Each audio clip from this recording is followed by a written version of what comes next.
Alright, here's your guys' homework on solving quadratic equations by factoring. Okay, so again, recall, you guys have a quadratic, right? And then you guys factor it. And once you guys factor, then you solve for when the whole equation is equal to 0. And then just solve by setting both of the factors equal to 0. So let's take a look at number 1. So that's already in factored form. Great. So now we just set both of them equal to 0. So we're going to subtract 1 to both of these, so k is equal to -1, or we're going to add 5 to both of these, and k is going to equal to 5. So if we plug in -1 or 5 into the equation, right, either of the two, we're going to get 0.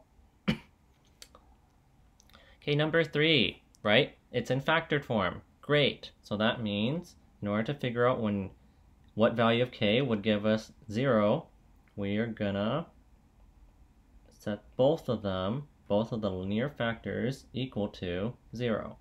So this side, gonna subtract 5 from both sides, and then divide both sides by 4. So k is gonna equal to -5/4. This will give us a 0. I should box these two. And we're going to get when k is equal to -1. K equaling -1 will also give us a 0. Lovely. Okay, so I've been having internet problems all day, but there you go. Alright, number 5, right? We're at number 5. Okay, so again, the first step is you have to have the whole entire quadratic equation equal to 0, right? So what I'm gonna do first is I'm gonna add 5 to both sides.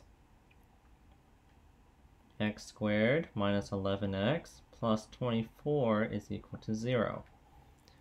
Now let's factor, right? So we have our x method. So a is equal to 1, b is equal to -11, and c is equal to 24. So now, right, on the top it's a times c, so our a times c is 24. On the bottom, it's your b value, which is -11. So what two numbers multiply to 24, but when you add them gives you a -11, and that's -8 and -3. And since a is equal to 1, right, now we have our factors. So we're going to have x minus 8 times x minus 3. And remember, this is still equal to 0.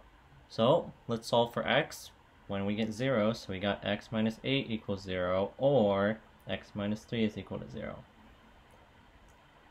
Add 8 to both sides, we get x is equal to 8 for one of the zeros, and we add 3 to both sides, and we get x is equal to 3, which is a 0.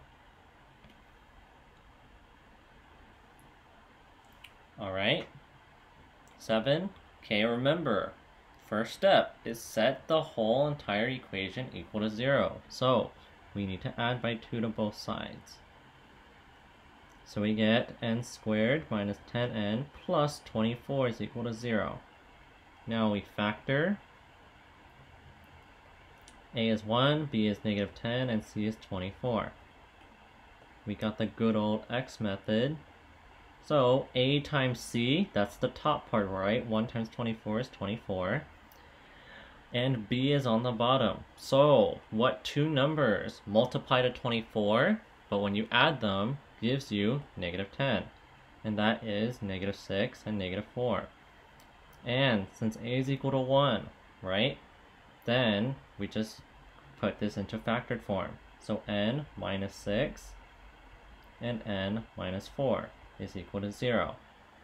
Now let's solve for n, right, for when we get the equation equal to 0.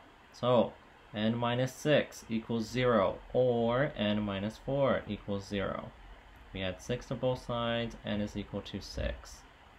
we add 4 to both sides, n is equal to 4. So those are our two answers. Okay, number 9. So again, first rule, right? Set it equal to 0. So subtract 6 from both sides, and we get 6n squared minus 18n minus 24 is equal to 0. Now, I could label my A, B, and C, but one thing I notice is, look at 6, look at negative 18, and look at 24. You can factor out a number from every single one of those, and you can factor out a 6. So I see 6 can go into all three of those, so 6 divided by 6, just 1n squared. Negative 18 divided by 6, negative 3n. Negative 24 divided by 6, negative 4. All of that's equal to 0. Now we can label, okay, this is 1, this is negative 3, and this is negative 4. So with the x method, right, what two numbers, a times c, 1 times negative 4 is negative 4, and on top, b is negative 3, so negative 3 is on the bottom. So what two numbers multiply to negative 4, but when you add them, it gives you negative 3, and that's negative 4 and 1. And since a is equal to 1, right, we could just put this in factored form. So don't forget the 6, right, that you factored out in the beginning. N minus 4 and n plus 1. That's all equal to 0. So remember, this has to equal to 0 or this has to equal to 0. So we have to set both of them equal to 0. N minus 4 equals 0 or n plus 1 is equal to 0. We don't need to worry about that because we know that that's 6. So 6 can't be equal to 0 because 6 is 6, right? So either this one has to equal to 0 or this one. So we solve. So n has to equal to 4 in order to make it 0, or n has to equal to negative 1. Okay, 11. First step, right? Set the whole equation equal to 0. So I'm going to add by 15 to both sides. N squared plus 8n plus 15 is equal to 0. So a is equal to 1, b is equal to 8, and c is equal to 15. Gotta do x method. So on top, a times c, 1 times 15 is 15, and on the bottom it's 8. So what two numbers multiply to give you 15, but when you add them gives you 8, and that's 3 and 5. And since a is equal to 1, then we could just straight up just put it in a factored form. N plus 3 times n plus 5 is equal to 0. Now, remember, this has to equal to 0 or this has to equal to 0. So n plus 3 equals 0 or n plus 5 is equal to 0. Subtract 3 from both sides, n is equal to negative 3. Or subtract 5 from both sides, n is equal to negative 5. Okay, 13. Now remember, right? The whole equation has to equal to 0. So one side has to equal to 0 and everything has to have everything else. So what I'm going to do is I'm going to add 5k squared to both sides. And I'm going to add 3 to both sides. So we're going to get negative 4k squared plus 5k squared. That's just k squared minus 8k. Negative 3 plus 3 is 0. So nothing there. And this whole side's 0. Now before we move on, right? Can you factor out anything from k squared and negative 8k? And you can. You can factor out a k. Right? Because k squared has 2 k's, negative 8k has only 1 k. You take a k away from both, k minus 8. Now look, we have two linear factors, k and k minus 8. So now we can just set them both equal to 0 and solve. So this has to be 0 or this has to be 0. So k has to equal to 0 or k minus 8 has to equal to 0. Well, k is equal to 0, that means k has to be 0, or we add 8 to both sides and k has to equal to 8. So there's that one. Okay, 15. Remember, we have to set the equation equal to 0. So subtract 5 to both sides. we have 3r to the second minus 16r minus 12 is equal to 0. Okay, so look at the numbers. 3, negative 16, negative 12. Is there a number that goes into each one? And there's not. 3 can't, right? Because 3 can't go into negative 16. So it can't be anything. So that means we gotta just label. A is equal to 3, B is negative 16, and C is negative 12. X method. So on the top, A times C. 3 times negative 12, that's negative 36. On the bottom, it's just negative 16. So, what two numbers multiply to negative 36, but when you add them gives you negative 16, and that's negative 18 and 2. Now, since A is equal to 3, that means we have to do this by grouping, right? So write the first term first, which is 3r to the second, and write the last term last, negative 12. And that's still all equal to 0. So we have a negative 18r plus a 2r coming from these, right? Now, let's group these. So in the first parenthesis, right, you can factor out, look at the numbers first. You can factor out a 3 from 3 and 18, right? Also, you can take an r away from r squared, and you can take an r away from r. So you factor out a 3r, so this is just going to leave you with an r. This is just going to leave you with a 6. In the next parenthesis, there's a 2. Look at the numbers. There's a 2 and a negative 12. I know a 2 goes into both, so I could factor out a 2 from both. So then this is just going to leave me with an r, and this is just going to leave me with a 6. Now, factor out r minus 6 from both, so we're just going to have 3r plus 2. And then the r minus 6 is still there. So that's equal to 0. Now, we can solve for r, right? Remember, this has to equal to 0, or this has to equal to 0. So, 3r plus 2 has to equal to 0, or r minus 6 has to equal to 0. Okay, this side, subtract 2 from both sides, and then divide both sides by 3. So r is equal to negative 2/3. That's 1. This side, add 6 to both sides, and r is going to equal to 6. 17. Okay, so we gotta set it equal to 0. So subtract both sides by 3. 7k squared minus 6k is equal to 0. Now, look at the two terms. Can you factor out something from both of them? And it's yes. You can factor out a k. Because k to the second has 2k, k has just 1k. So you take a k away from both. And now, we have linear factors, right? Linear factors are when they have the highest degree is a 1. So, since we have linear factors now, we can just set both of these equal to 0. This has to equal to 0, or this has to equal to 0. 2 times in a row in the same video. But it's okay. We all have tech problems, so we just gotta get through it. Alright, so back to this. So k has to equal to 0, or 7k minus 6 has to equal to 0. So k equals 0, we're done there, but this side we have to solve for k still. So add 6 to both sides, and then divide both sides by 7. So k is going to equal to 6/7, and k is equal to 0. Okay, 19. Great! So we only have 2 terms, so let's see what we can factor out from both. IC, we can factor out an x, right? Because 7x squared has 2 x's, and 2x has 1x. So if you take away an x from both, you're going to have 7x plus 2. Can't do the numbers, right? Because there's no number that goes into 7 and 2.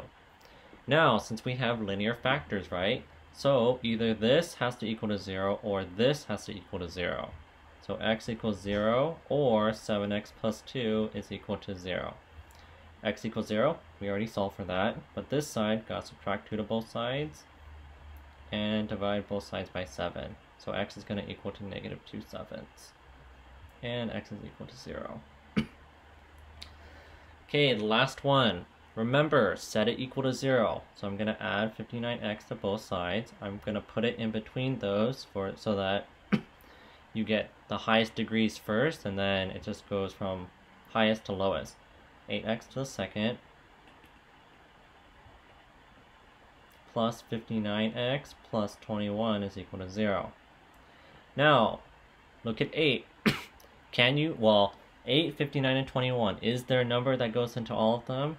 And there is not. So we just gotta label our A, B, and our C. Now we do X method. So on top it's A times C. So 8 times 21 is 164. And on the bottom it's 59. So what two numbers multiply to 164, but when added gives you 59. So I'm actually gonna have to use a calculator on this one.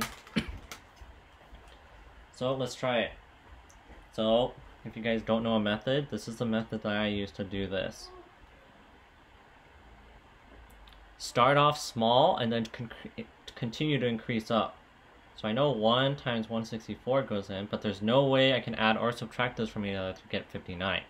So can't use that. Let's do 2. So I know 164 divided by 2, that is 82. So 2 times 82 gives me 164. Now there's no way I can add 2 or 82 or subtract them from each other in order to get 59. So that can't be it. Does 3 go into 164? No. Move on. Does 4 go into 164? Yeah. 4 times 41. But, again, there's no number that, so sorry, 4 and 41, if you add or subtract those from each other, there's no way you get 59. So it can't be that. So 164 divided by 5, that doesn't work. 164 divided by 6, that doesn't work. 164 divided by 8, nope. 164 divided by 9, nope. 164 divided by 11, no. So, did I do this right? 8, oh, sorry. I made a mistake there. Look, 8 times 21. That should be 168. Well, that just ruins everything, right? So 168. Gotta start all over. So 1 times 168 doesn't work. 2 times 84 doesn't work, right? So, does 3 work now? 168 divided by 3.